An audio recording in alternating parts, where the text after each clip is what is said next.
Menjelang berakhirnya masa tugas sebagai penjabat sementara, Ketua RW 4 Kelurahan Mampu Ati menyampaikan harapan kepada calon pemimpin baru di lingkungannya.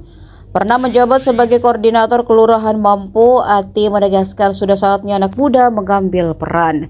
Menurut Ati, generasi muda mampu menciptakan cara pandang baru, performa yang lebih baik dan menghadirkan program kerja yang kreatif dan inovatif.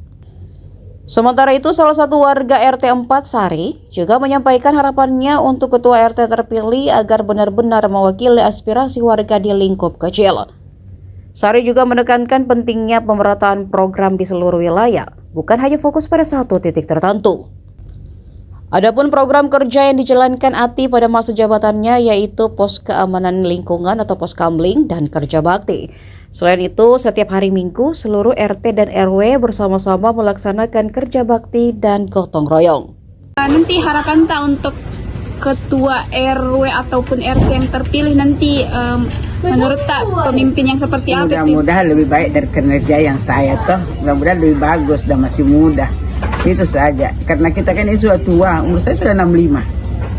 Mudah-mudahan itu RW nanti yang akan datang ya yang masih muda, yang pengalaman anunya terbangnya banyak kan, daripada kita. Sedang kita ini yang tua masih berpikir yang bagaimana seperti membantu orang susah masuk rumah sakit dan tidak ada ininya itunya, yang kita bikinkan keterangan tidak mampu, kita kasih jalankan les supaya orang, karena kan terlalu jauh orang mereka mau pergi tapi kan terlalu jauh daya itu kesian.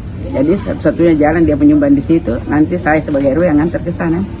Ya, tapi saya kan foto, saya kasih uangnya, saya kasih itu surat bahwa ini menyumbang, saya kasih, baru saya foto ini supaya ada bahwa ini kerjanya RW 4 kan.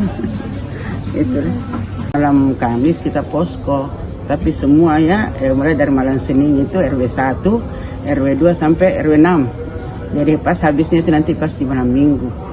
Di hari Minggu itu libur posko. Setiap itu hari Sabtu kita kerja bakti. Satu kelurahan begitu. Toh, kan ini kelurahan Mampu. Dan keluargaan kita kerja bakti bergilir. Posko itu siapa tahu ada bencana, ada apa. Jadi kita di situ standby situ kan setiap RW. Bergilir sudah saya mulai dari RW 1 sampai RW 6. Setiap hari Sabtu itu kita kerja bakti. Dari RW 1 sampai RW 6 juga, tapi semua RW ikut, semua RT ikut. Semua jalan, sorokan apa dia kerja semua itu. Itu warga-warga datang Jibu bantu-bantu begitu semuanya. Ya tidak semua, yang mau saja, ya lumayan. Cuma ya kalau begitu kan kita punya keluar kan pasti RW RT RW dong, kasih minum, kasih makan apa saja kue kan.